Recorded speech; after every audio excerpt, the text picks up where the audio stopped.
Hello, I'm Tim Daniels from lapseoftheshutter.com, and in this video we are going to cover a way to add colour depth to fix flat sunsets using only targeted white balance adjustments in Lightroom.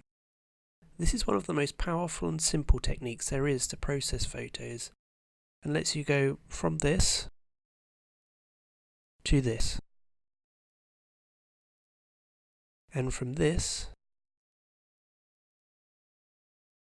to this, very quickly and easily. So let's start with this photo of Stockholm taken at sunset. The camera didn't quite capture the colours and contrast of the sunset. We can fix that with some basic changes. Pay attention to this area where the sunset is, then move to the white balance slider and push it up until the sunset gets that hot golden colour that sunset's supposed to have. You're not trying to make the entire photo realistic here. Only look at the colour in the sunset area and only stop pushing up the white balance slider when the sunset looks exactly how you want it. I'll stop here at a white balance of about 13,000. It looks like we've gone too far, but this is where targeted white balance adjustments will come in and save the day, as we can use them to recover the blue in the rest of the sky.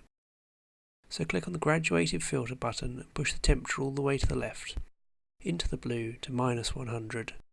Then drag the filter over the half of the photo where you want to restore the natural sky colour.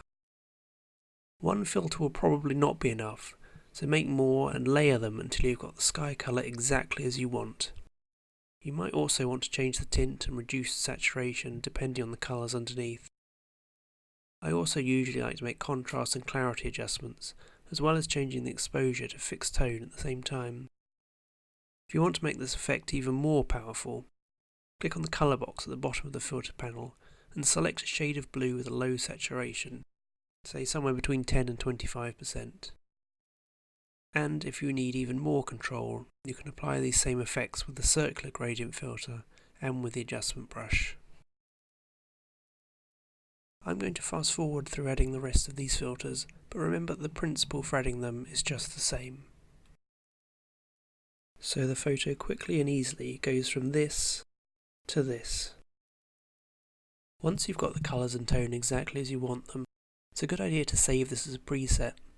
These are particularly useful as starting points in other photos, as the only main slider that has been changed is white balance. This means the remaining sliders are all now available to tweak the photo to your liking. There are a number of these white balance overlays available in the Lightroom developed system, a system of over 1,000 free presets and brushes for Lightroom, which you can download totally free from lapseoftheshutter.com.